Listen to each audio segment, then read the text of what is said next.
Hello, this is an open letter to somebody, one of my people that comments a lot on the videos I put up. And he brought 3 or 4 comments on various subjects. And I'm going to answer it this way, an open letter. Now, really, I mean, not sell that I have to do this, I can't write it.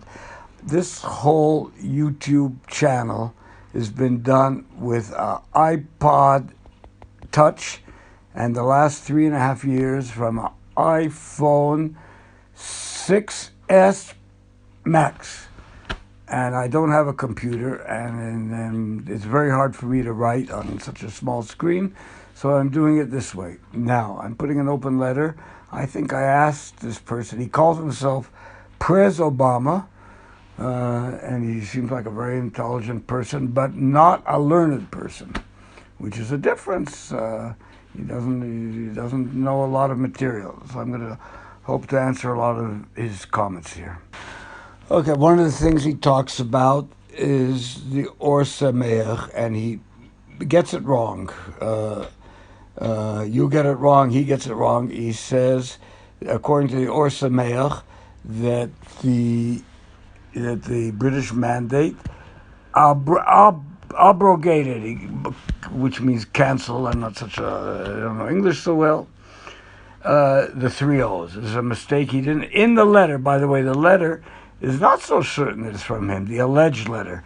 The only copy of the letter I think we have, it was found by Rav Menachem Kasher, and I don't have the book Tekufa Gedola before me, but it wasn't known before this.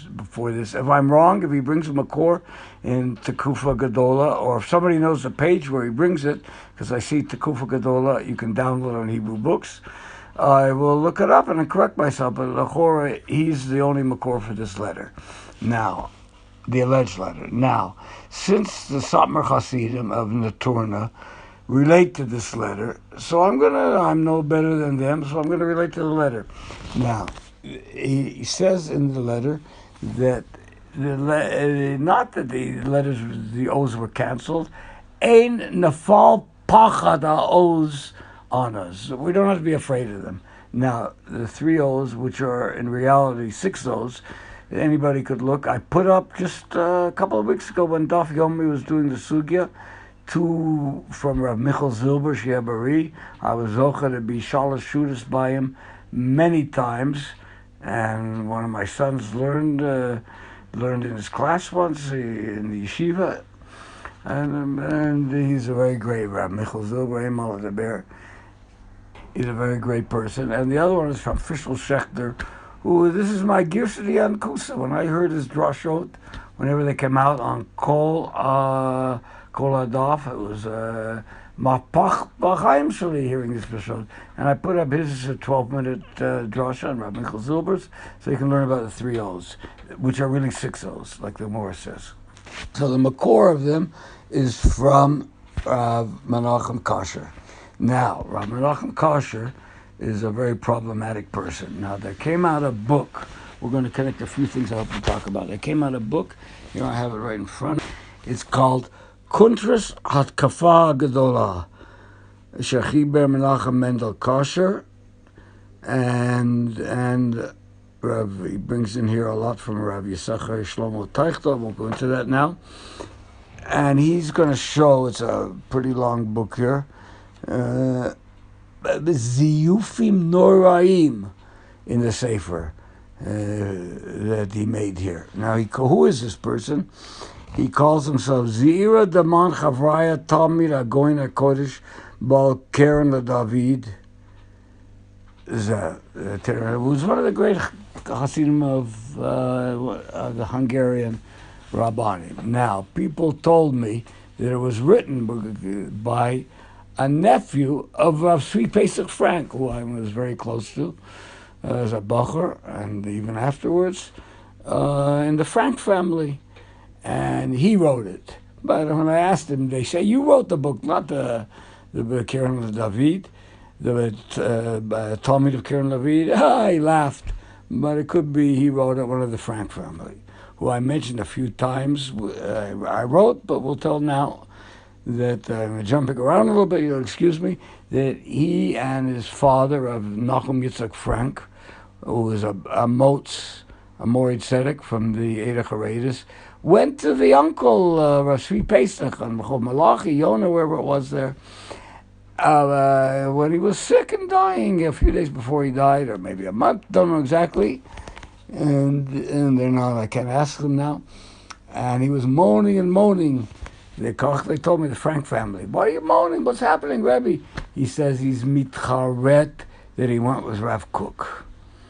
And אני שמעתי מאותו משפחה, בפה ראשון. This book, by the way, was stolen from about every library in Yerushalayim, and it could be in the whole country. There's a place where you can get all the libraries, and apparently it was stolen from the National Library, which is not hard to steal. It's not easy to steal.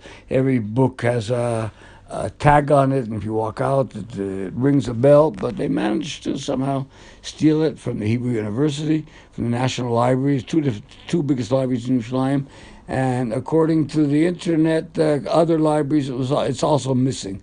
Somebody had a big interest in stealing this book and not letting it be published. Meanwhile, I'll tell you somebody else, we're going to get to in a few minutes maybe.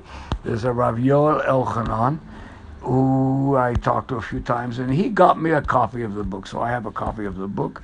By the way, I remember seeing this book when I was a Yel in Yerushalayim. I saw the book. I didn't know anything about these things at this time, but I saw a book. He's an attack that somebody forges. He brings half midrashim. He changes a word here or there. It's Ayav Anoira, the Hatkafa Gedolah, Tekufa Gedolah, whatever it's called, and that's what happened. So back to the letter of the Or Somayach. Now, he says, Nafala Pachad HaShavuos. He means one Shavua. And the Shavu is Lo La'alot B'choma. That we can now come up, because we have reshus from the British in the Balfour Declaration, like the commentator brings, like President Obama brings. We have reshus to come up without Pachad. We can come up because the Goyim allow us to come up. This is the Shita of the Avnei Nezer, which you can come up to Israel now. Now, I'll say a few other things. Why didn't they come? Why didn't they come? Very few people came at that time, because they were allowed, whatever it is, you'll find on the internet, maybe 50,000 a year the British would let come. But Weizmann, Chaim Weizmann, the first president of the State of Israel, he controlled everything here, and he would not let them in. He told the British that the land can't hold them. We could only let 5,000 in. Why did he do this? This I heard from Rabbi Ben Porat, and this I heard from other people also, that if they would come, the only people that wanted to come at that time are the Polish Jews. The Polish Jews, they wanted to come. The Ger Rebbe wanted to come. The Ger Rebbe made a few trips here, and he encourages people to come. One of his sons came. I think the Leib Simcha came, and he came a few times, and he encouraged people to come by land. That's how the Ger Rebbe Shlita is so rich, because they bought up land in the middle of Yerushalayim, and the land they became millionaires. The Ger Rebbe is a very rich person because his father, the Leib Simcha, brought up land. Another Ger Chassidim come. I have a Machutan that also came. He was one of the Ger Chassidim that came here. And but they wouldn't let them in. There were thousands of people they couldn't get in, and there became a whole industry of So Weizmann, Chaim Weizmann, in order to pacify his rabbi, gave him a number of certificates to come in, and that's Rav Kook, of course, and he gave out these certificates to who was nice in his eyes, and that's the reason why. Maybe I mentioned another, I don't know if I mentioned it. That's the reason why they have a book, Letters to Rav Kook. People wrote him, Harava Goyna Tzadika, v'chula, Kola Abriskarav, Zecher Tzaddik Levracha. That's such a letter, it was such a time, and they printed this all up because they needed entry permits. And recently, I saw in the book, just read the book about Rav Meir Shapiro, who is somebody, it was written by a Rav Boimel, And he wrote there, in the beginning of the book, the published version that came out maybe 20 years ago, he wrote that he wanted to come to Eretz Israel, and he wrote to Rav Kook, and he couldn't get a visa. Rav Kook was out of visas, and he couldn't get a book, and he died in the Shoah. There were plenty of visas. The British gave plenty of visas. Weizmann didn't let them come. And I'll say over from Rabbi Yisrael Schneider, who many of my Rebbe, as a Bachar, I used to eat by him. I was very close to him. And he is what I call an honest Zionist. I had a few honest Zionists. The leader is Rabbi Dalfin, who is a Talmud of Rav Kook. His father, remember Rav Kook. And Rabbi Yisrael Schneider is also a very Lumi person, even though he's Haredi. He dresses in the Yerushalayim Lavush of stripes, zebras like they call it. His grandfather came to Israel in 1924, 1925, whenever it was Rav Kook's trip, and he was together with Rav Kook, his grandfather, and they spoke Richus on the boat trip, and this is published, and I saw it in the Pardes Journal. You can find it. I went to the National Library, and I found it there in the Pardes Journal. It's available. And in short, Weizmann wouldn't let people come in. As I said, I have family from Ger Hasidim that did make it here. Got a visa from Rav Kook. Now, the point he made, the Or Somayach, the Rav Meir Simcha, is that they could come to Eretz Israel with not having to worry. Now, this subject is in Vayoel Moshe a few times. Is lo pashut. This is the shita of the Avnei Nezer, but and he brings very, very strong proofs, the Satmar Rebbe, that this is not so.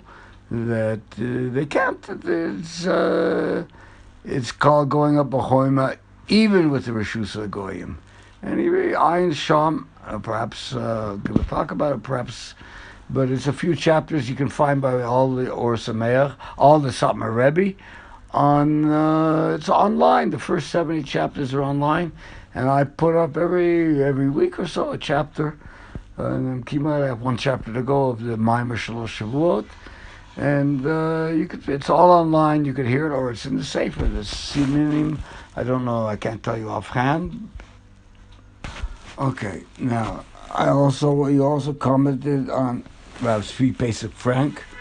As I wrote, I think I brought Makorot there, that he definitely supported Rav Kook, and he did it because I heard from the family, and it's printed, you can find the biographies, that he had no parnasa in World War I, and he lost children, Rachmana litzlan, Hashem Yishmor, Mikol HaYudim, Tzar Kazeh, and he needed parnasa, so he went with Rav Kook.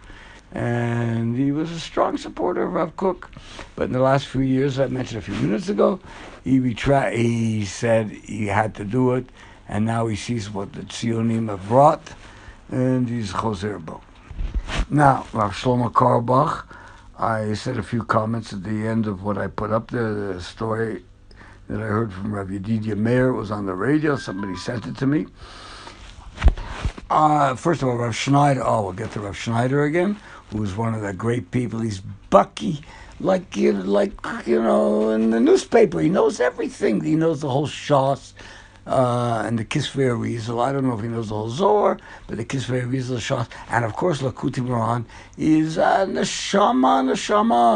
There's not too many like this. He can lay in bed and read the Kisvei Arizal and know it all for the rest of his life. Shia Bari needs a refuah. Now, his wife, it's not his first wife, but his wife for the last 40, 45, 50 years, whatever it is, Tzipora Chana, the refuah Shlema. She became Makurev to Rav Shlomo in San Francisco, in whatever it was, in the House of Love and Prayer, in the 60s, the late 60s, the hippie movement, she picked up. She's a Gioret, Tzipora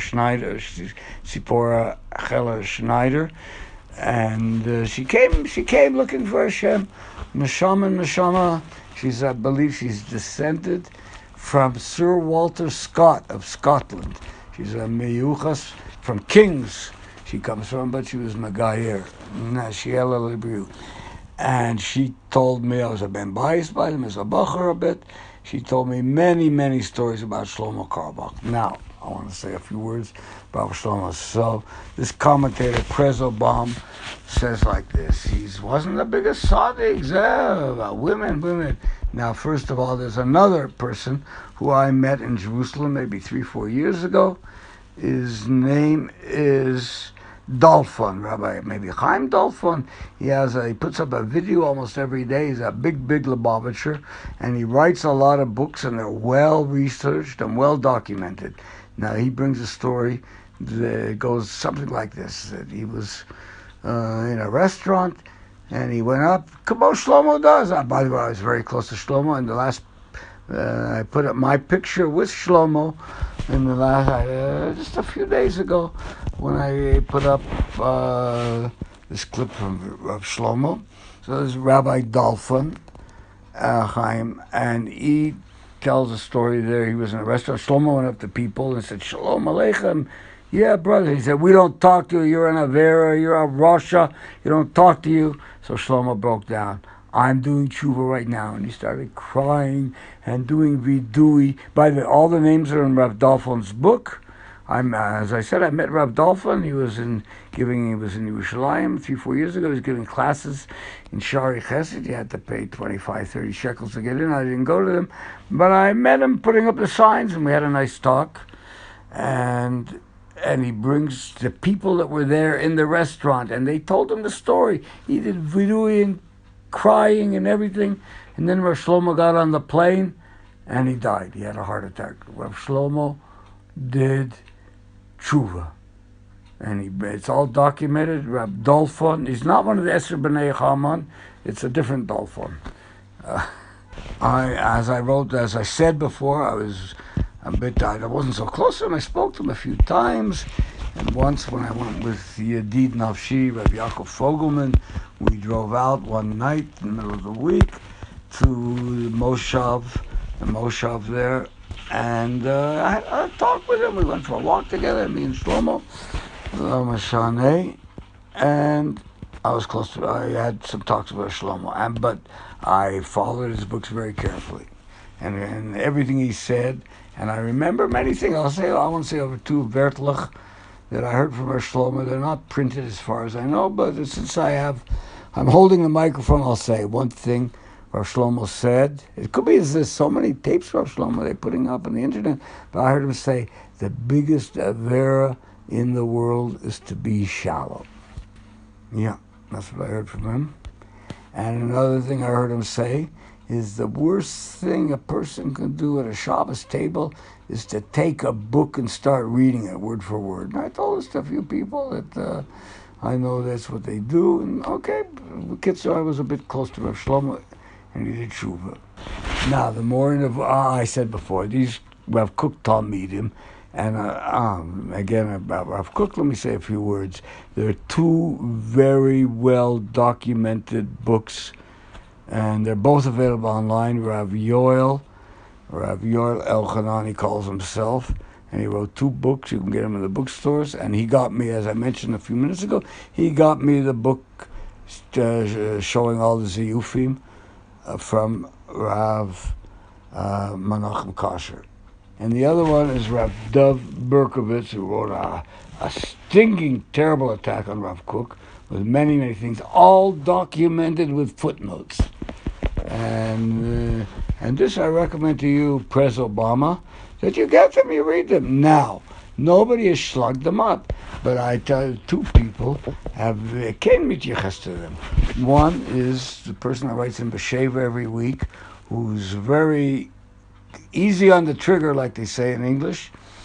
He calls himself Eliezer. That's what his parents call him, Eliezer Malamed. Urak Makalel. Lo oneh umakalel at these people, at least Yol Elchanan. And the other person There's another person who wants to self-appointed. He's not an academic. An academic, if you write lies, they throw you out. They check things after you. But he's a self-appointed researcher. And Gabu, Makalel, they should know the Gemara. Kol HaKlalot Makalel David as Yoav ben Seruya. Chozer al Mishpacha shel David. Zelo Yafei Lakalel. Zelo, it's not a good idea to be Makalel. Now this I especially recommend to you, Prezelbaum, because you don't seem to know the facts here. I seem like an intelligent person. And if this is, I think it was you, Prezelbaum, that wrote me. I wrote that he was put in Cherem. He refused to nofil if he based in Rav Kook. When they called him based in, he was sued and based in by the Heller brothers, the Simnitzer brothers. They were called the Simnitzer brothers, the Heller brothers. One of my very good friends from the Cheshen family, part of the Cheshen family, Moshe Cheshen. His father-in-law was from that family, the Heller Simnitzer family, and I know a lot from this. Now, he refused to come he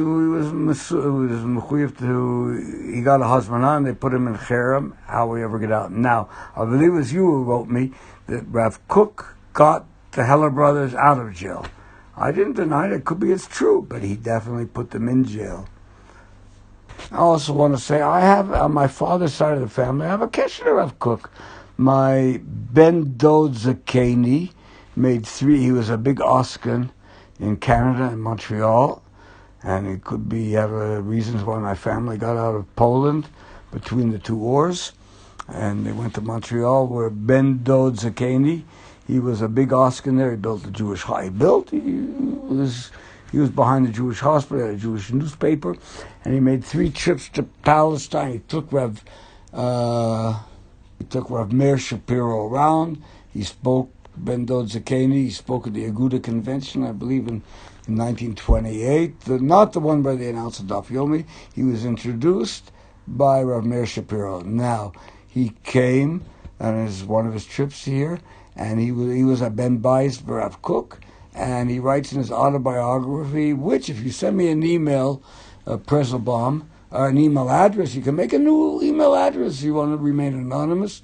I'll send you the book. You'll see, Rav Kook apparently was giving away all his money to the schleppers and the people. There were a lot of poor people in those years, and he was giving it all away. And his wife complained, and she went to Ben Dod Zakeni, and she told him, and he went to Rav Kook and said, "No, your wife needs to make Shabbos. You can't give away all your money." And he listened to him, and he made Shalom Bayis between him, Rav Kook and his Geveret. I think her name was Batya, maybe. It's written in my uncle's book. Send me an email. Anybody who wants it, send me your email and a comment, and I'll send the book. Okay. Again, I think I mentioned with Shlomo Carlebach. He asked him, he told him, don't record it. And these Talmidei, Rav Carlebach and Rav Kook, recorded it. What is this? That's Ne'emanut. Okay. A lot I could say.